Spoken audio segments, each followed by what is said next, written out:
Hello everyone, I hope आप सभी अच्छे होंगे।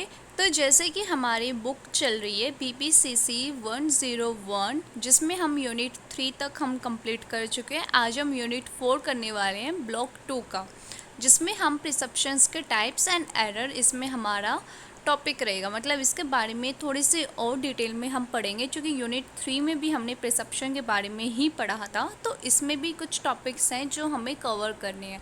तो इसमें हमारे टॉपिक 6 हैं, जिसमें हमने इंट्रो को स्किप किया है, क्योंकि इसमें इतना डिटेल में या फिर कुछ ऐसे मेन पॉइंट्स हमें नहीं बताए हैं जिन जिन पे हमें डिस्कस करना चाहिए।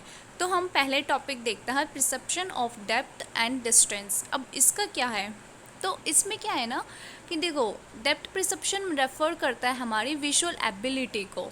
मतलब हमारी जो एक विजुअल एबिलिटी होती है ना, उसको प्रिसीव करने में हमारी हेल्प करता है। अब जैसे कि हमारे ना वर्ल्ड में अगर हम बाहर जा रहे हैं, अभी हमें कुछ देखना है, तो उस देखने की एबिलिटी को हमारे प्रिसीव कराता है, मतलब देखने में हमारी हेल्प कराते हैं। इसके 3 डेमिनेशन होते हैं, जो कि हमारे किसी भी ऑब्जेक्ट को, डिस्टेंस को, या फिर ऐसा कुछ भी होता है, कोई भी ऐसा ऑब्जेक्ट जिसमें हम जज कर सके, वो हमारी हेल्प करते हैं ये 3 डेमिनेशंस। जैसे पहला मोनोक्यूल क्यूज़।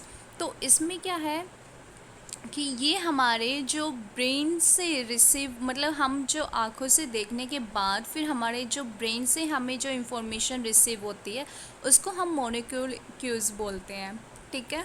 फिर आता है रिलेटिव साइज़। अब बेसिकली ये क्या है कि ये दो ऑब्जेक्ट्स हैं जो बिल्कुल सिमिलर साइज़ के हैं, तो लेकिन जो ऑब्जेक्ट सबसे ज़्यादा क्लोज है, जो ऑब्जेक्ट सबसे ज़्यादा क्लोज है, वो उसके बारे में बताता है। और जो सबसे ज़्यादा दूर है, मतलब जो आप देखोगे जो पास में आपको होगा, वो आपको है ना छोटा दिखेगा, मतलब बड़ा दिखेगा जो अगर आपके पास में। तो और वही चीज़ अगर आप दूर से देख रहे हो तो वो आपको छोटा दिखेगा।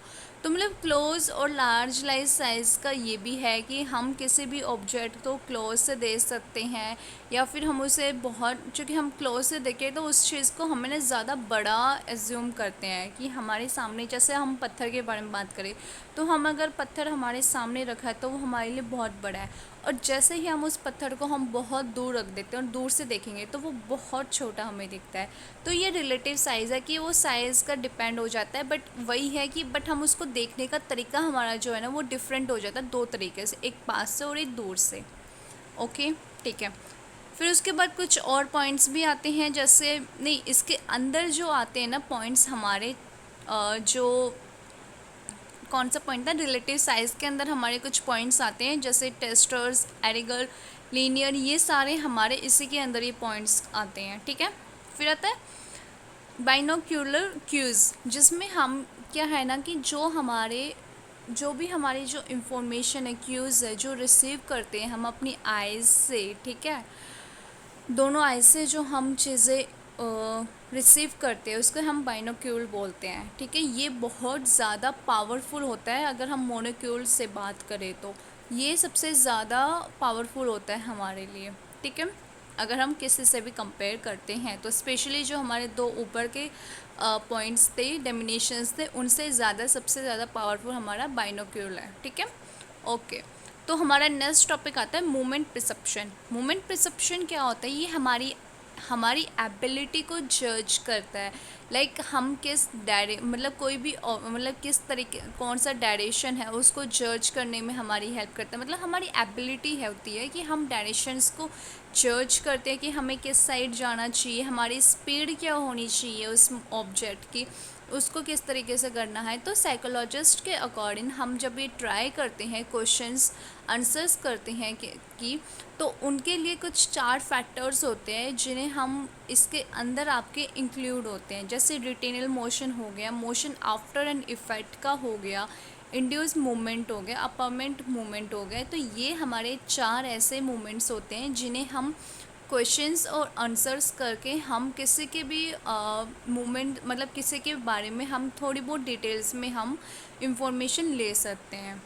ओके। फिर आता है साइज परसेप्शन। अब साइज परसेप्शन क्या है कि वो आवर एबिलिटी टू जज the size of the stimulus correctly even with the change in the distance has been explained. Using 3 hypothesis. अब इसको एक्सप्लेन करने के लिए हमारे 3 हाइपोथेसिस होते हैं जिनका हम यूज़ करते हैं।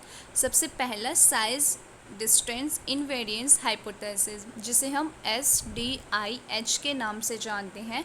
तो बेसिकली ये क्या होता है कि ये हमारे basic premise of this hypothesis को रिसीव्ड जो प्रिसिव्ड साइज होता है किसी भी स्टिमुलस का और इसका डिस्टेंस, तो उसके बारे में हमें बताता है। जैसे कि अगर मतलब देखो, मान लो जैसे कोई इन्फॉर्मेशन है हमें मिली है, ठीक है, पर हमें उसमें ना डिस्टेंस के बारे में हमें डिस्टेंस मतलब नहीं बताया है, ठीक है, और जो साइज़ है वो हमने जज कर लिया है, ठीक है, वो भी हमारे जो विजुअल एंगल है उसके बेसिस पे।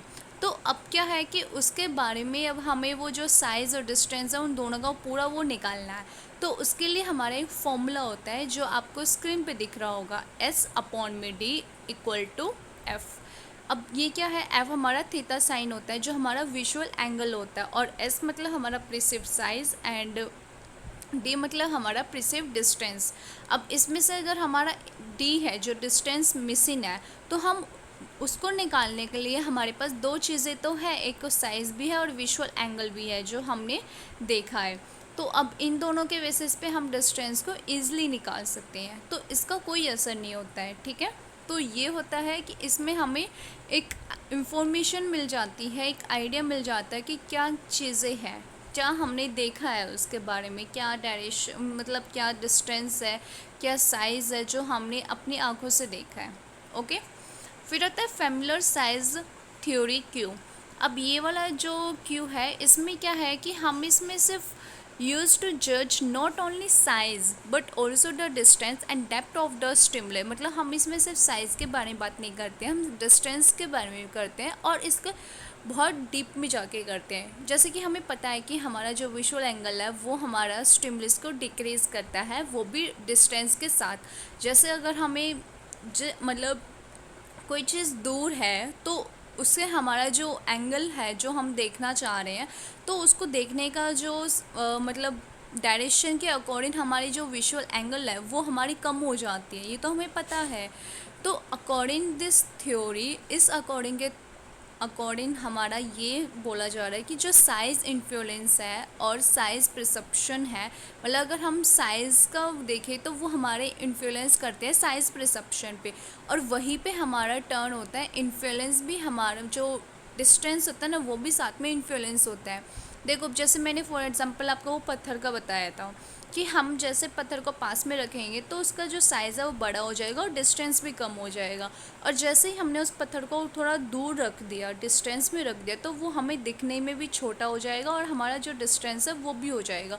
तो मतलब ओवरऑल वो हमारा इन्फ्लुएंस कर रहा है, ठीक है। फिर आता है हमारा next theory of direct perception. अब इसमें क्या है ना कि इसमें कोई भी ऐसा रिप्रेजेंटेशन नहीं होता है साइज़ का जो रिलेट करता हो किसी ऑब्जेक्ट से, या ऐसा कुछ नहीं होता है। हमारे पास जो साइज़ और डिस्टेंस परसीव्ड होता है वो इंडिपेंडेंट होते हैं, उनके पास जो भी इंफॉर्मेशन होती है वो इंडिपेंडेंट होती है, ठीक है। मतलब ये दोनों अपने इंडिपेंडेंट फंक्शंस पे होते हैं, और प्रिसिड साइज़ और डिस्टेंस कोई भी एक दूसरे से लिंक नहीं करते हैं, वो सिर्फ एक मेडिटेट होता है, कंबाइन होता है। जब आप कोई इन्फॉर्मेशन ले रहे हो उसके बेसिस पे वो एक दूसरे से रिलेट कर जाते हैं, बट कैजुअली उनका कोई भी लिंक नहीं होता है। ओके, ठीक है। फिर होता है हमारा एरर्स इन परसेप्शन। अब परसेप्शन का एक प्रोसेस होता है जिसमें हम एनालाइज करते हैं, अंडरस्टैंडिंग करते हैं कोई भी स्टिमुलस पे।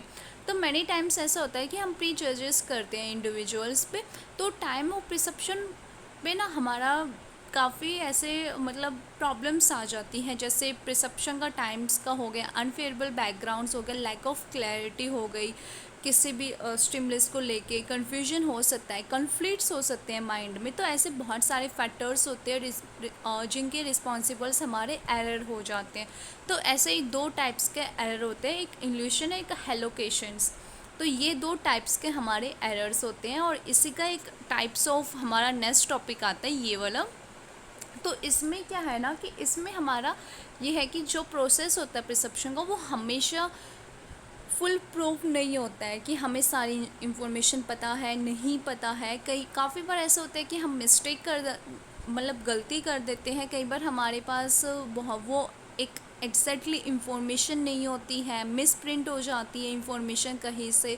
तो ये सारी प्रॉब्लम्स है ना बहुत बार हो सकती है जब हम प्रिसक्रिप्शन का प्रोसेस कर रहे होते हैं। तो ऐसा नहीं होता कि वो फुल प्रूफ होता है, ऐसा नहीं होता। काफ़ी बार मिसिंग इंफॉर्मेशंस हमारे सारे जो प्रोसेस होता है उसको ख़त्म कर देता है, मतलब पूरा गलत कर देता है। तो इसी के कुछ टाइप्स भी होते हैं, जैसे आपको दिख रहे हैं ये हमारे 5 टाइप्स होते हैं। तो ओवरऑल हमारा आज का चैप्टर ये था। तो होप आप सबको समझ में आ गया होगा। कोई भी डाउट या क्वेश्चन आ रहा है आपके माइंड में तो आप वो हमसे पूछ लेना, मैं आपको एक्सप्लेन कर दूँगी। And okay, bye bye.